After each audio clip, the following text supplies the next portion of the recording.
Nope. Terlihat Long King menemui ketua Xiaonu. Di sana ia berniat untuk membunuhnya dan mengambil kembali tahta Putri Wizu yang telah direbut olehnya.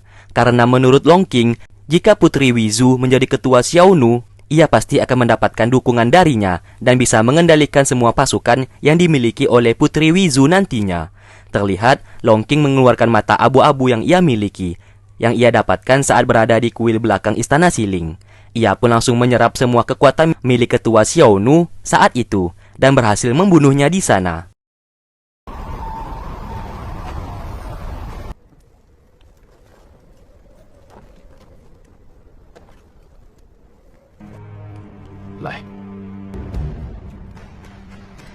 Singkatnya, Long King mengatakan kepada semua orang yang ada di sana kalau ketua negara Xiaonu yang sebenarnya telah kembali, dan orang itu adalah Putri Wizu. Kini Putri Wizu telah resmi menjadi ketua negara Xiaonu. Singkat cerita, 1 tahun kemudian, Pipi mengatakan kepada Yulian kalau ia ingin mencari Ningqi dan Sangsang saat ini, karena sudah 1 tahun mereka belum kunjung kembali, dan Liman juga belum berhasil menemukan keberadaan mereka sampai sekarang. Dengan berat hati, Yulian membiarkan Pipi untuk mencari mereka. Di waktu bersamaan, Junmo mengatakan kepada sang master kalau dirinya sangat khawatir dengan keadaan Ningqi dan Sangsang saat ini.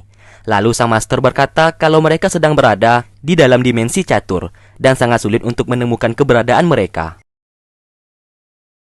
Sesaat, Sang bermimpi bertemu dengan seorang wanita bergaun putih.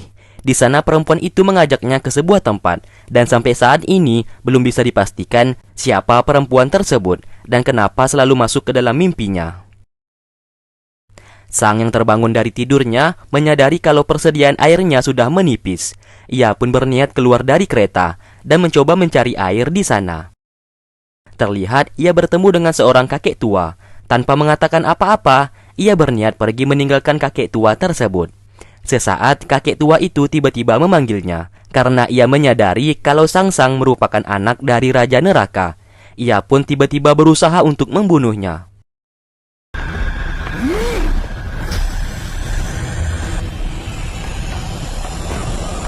Ningqi yang terbangun dari tidurnya menyadari kalau ada sesuatu hal yang tidak beres terjadi kepada Sang.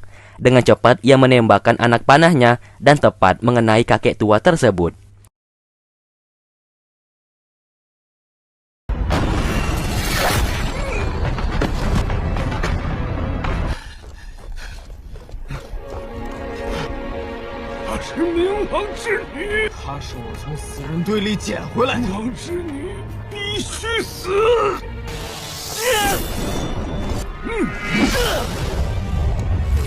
Ningqi yang merasa kesal langsung membunuh kakek tua itu. Akan tetapi, karena perbuatan kakek tua itu, Sangsang kembali mengalami penyakit dingin yang diderita olehnya. Ningqi yang merasa panik segera pergi dari sana untuk berusaha menghangatkan tubuh Sangsang. Terlihat Liman menemui Nian. Di sana ia melihat ukiran di sebuah pohon. Ia pun menyadari kalau ukiran itu dibuat oleh Ningqi dan Sang, sebagai tanda kalau saat ini dirinya masih hidup. Nian mengatakan kalau ukiran tersebut telah ada dari 1 tahun yang lalu. Mendengarkan hal itu, Liman berniat kembali melanjutkan perjalanannya untuk mencari keberadaan Ningqi saat ini. Sebelum Liman pergi, ia mengambil anak panah milik Ningqi yang berada di tangan Nian. Singkatnya, Nian menemui biksu tua, dan biksu tua itu memberikan kompas emas kepadanya yang bertujuan untuk mengetahui keberadaan Ningqi saat ini, karena kompas tersebut berhubungan dengan papan catur yang dibawa oleh Ningqi dan Sang. Singkat cerita, Ningqi dihadang oleh pasukan yang dimiliki oleh Nian, dan mereka berniat untuk membunuh Sangsang di sana. Namun tiba-tiba, Liman berhasil menemukan mereka dan membantu Ningqi melawan mereka. Ia pun melemparkan anak panah ke arah pasukan Nian dan membuat mereka langsung pergi dari sana. Melihat kedatangan Liman, Ningqi merasa sangat senang karena saat ini ia memang membutuhkan pertolongan. Lalu Liman mengembalikan anak panah yang ia dapatkan dari Nian kepada Ningqi. Di lain sisi, Nian memberikan kompas emas kepada pasukannya. Ia mengatakan kalau hanya kompas itu yang bisa mengetahui keberadaan Ningqi saat ini. Terlihat, Liman berusaha menggunakan semua kekuatannya agar bisa menyembuhkan penyakit yang diderita oleh Sang.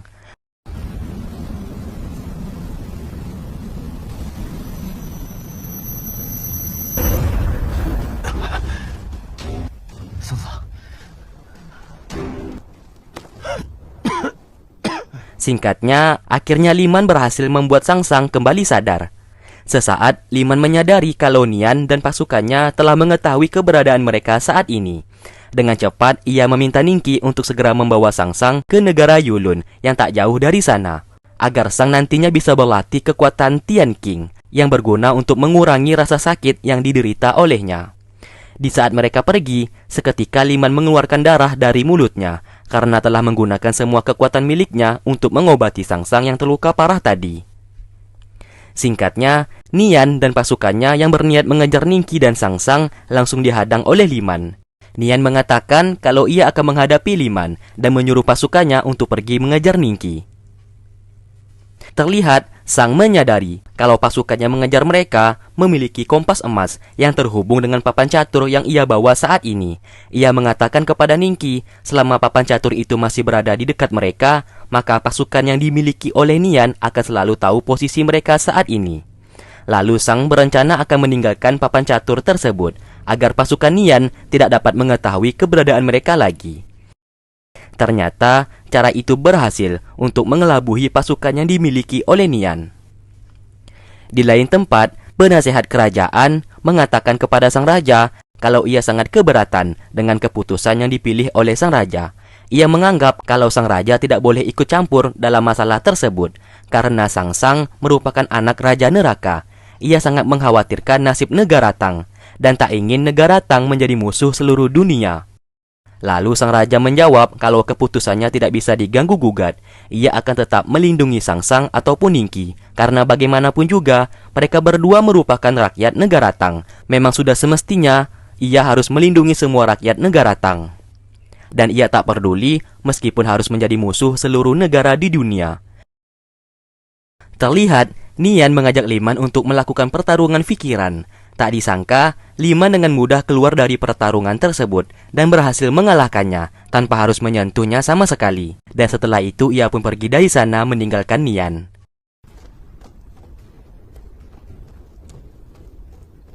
Di lain tempat, Putri Liu menemui Xiao Su.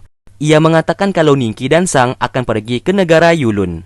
Mendengarkan hal tersebut, Xiao Su merasa khawatir kepada Ningki dan Sangsang, dan ia memiliki niat untuk menyusul mereka berdua di negara Yulun nantinya. Di lain sisi, Jenderal Istana Siling mengatakan kepada Reki kalau Ningki dan Sang akan pergi ke negara Yulun. Reki memerintahkan agar segera pergi ke negara Yulun untuk membunuh mereka berdua di sana.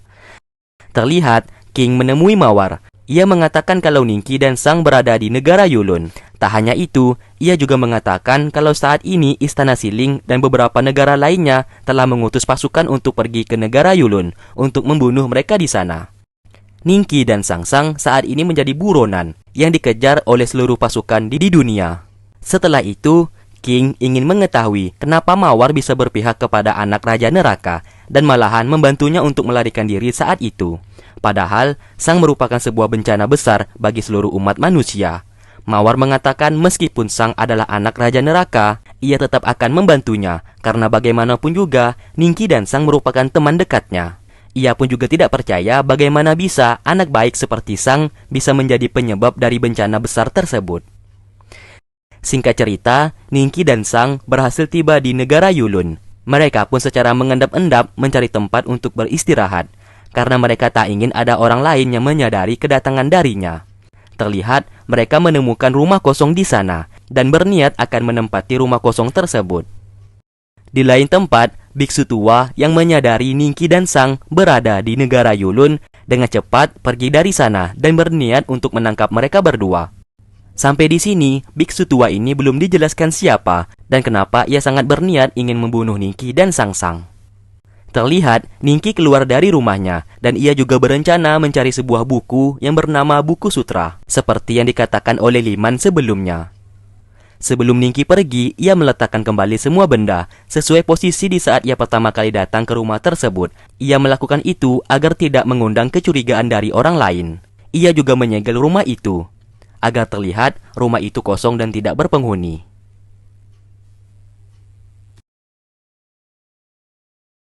Terlihat, Ningki menggunakan tutup kepala dan berusaha menyembunyikan identitasnya dari kerumunan orang-orang di sana.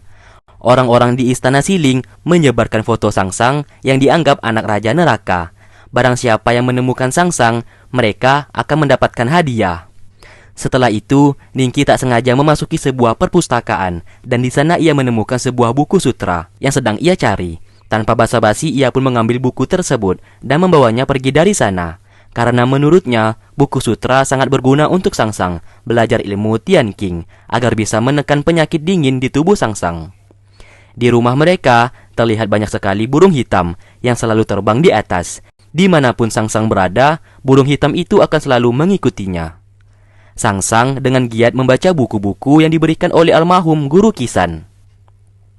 Dan hasilnya, kini tubuhnya tidak kedinginan lagi, dan justru ia bisa mengeluarkan keringat. Hal tersebut membuat Ningki menjadi senang. Namun siapa sangka, hal tersebut hanyalah sementara, dan Sangsang kembali membeku akibat penyakitnya tersebut. Di lain sisi, Melati yang merupakan mantan pacar Longking ini menyadari kalau buku sutra di ruangan tersebut telah hilang. Ia pun menggunakan kupu-kupu sihir miliknya agar bisa mengetahui siapa yang telah mencuri buku tersebut. Singkat cerita, Longking saat ini telah tiba di negara Yulun, tempat tinggal Ningki dan Sangsang saat ini. Di sana ia juga tahu kalau Melati, mantan pacarnya itu, juga berada di negara Yulun. Maka dari itu ia berniat menemui Melati terlebih dahulu. Kembali ke Ningki, ia memberikan buku sutra yang telah ia curi sebelumnya dan menyuruh Sang untuk membaca buku tersebut. Di saat Sang membukanya, seketika kupu-kupu sihir milik Melati sudah berada di sana. Sang yang tak menyadari hal tersebut justru mengejar kupu-kupu itu hingga keluar. Awalnya Ningki memaksa Sang untuk masuk ke dalam. Namun Sang memohon untuk mengajaknya keluar jalan-jalan sebentar karena ia merasa bosan berada di rumah seharian. Akhirnya Ningki mengajaknya keluar menggunakan penutup kain. Dari belakang, Melati yang mengikuti kupu-kupu itu melihat Ningki dan Sang keluar dari sana. Di toko cemilan, mereka berdua membeli cemilan untuk mereka makan. Namun beberapa orang di sana seperti tidak asing dengan wajah Sangsang, dan mereka mencurigai kalau poster yang mereka lihat wajahnya mirip dengan Sangsang. Dan setelah itu mereka berdua pun jalan-jalan dan bersenang-senang. Sesaat, Sangsang ingin mencium Ningki, namun ia tak sampai.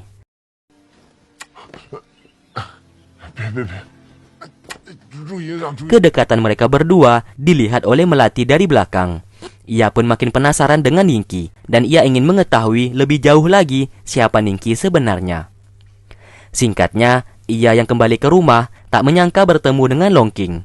Sesaat ia merasa terkejut akan kehadiran mantan pacarnya di sana. Di sana Longking menanyakan keberadaan Ningki dan Sangsang saat ini. Melati justru tidak mau menjawab dan memilih untuk diam. Melati tahu kalau Longking hendak membunuh Ningki dan Sangsang. Maka dari itu, ia meminta kepada Longking untuk tidak membunuh mereka berdua di negaranya, karena ia tak mau ada pertumpahan darah di negara Yulun.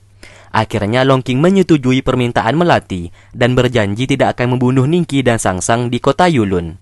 Sesaat Longking membahas tentang percintaannya dengan Melati. Namun siapa sangka, saat ini Melati sudah tidak menyimpan perasaan lagi kepada Longking, dan ia justru mengusir Longking dari sana. Di malam harinya terlihat Ningki memukul pohon di sana karena ia merasa kesal kepada burung hitam di sana yang selalu terbang di atas rumahnya. Namun tetap saja apa yang ia lakukan, burung-burung di sana tetap tidak mau pergi, malah justru semakin banyak.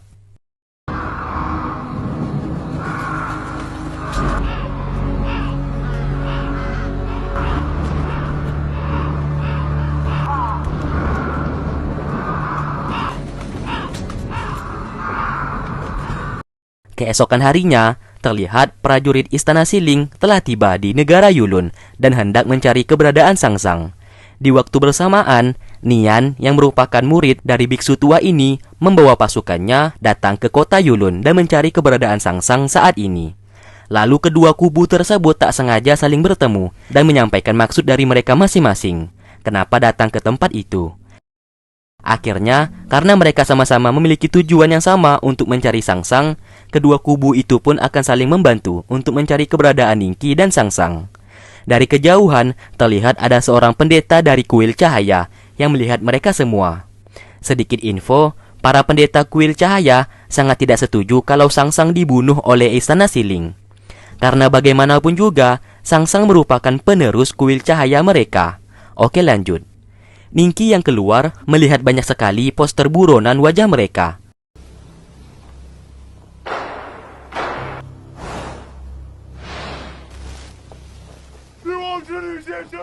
Dan ia pun menyadari kalau pasukan Istana Siling telah tiba di sana. Maka dari itu, ia mengajak Sang-Sang untuk mengemasi barang-barang mereka untuk meninggalkan rumah tersebut. Terlihat, semua warga di sana berhamburan lari ketakutan karena melihat burung hitam atau bisa dikatakan burung gagak yang banyak sekali datang ke negara Yulun. Dan mereka meyakini apabila ada burung gagak, maka anak Raja Neraka akan segera tiba yang membuat kekacauan di seluruh dunia.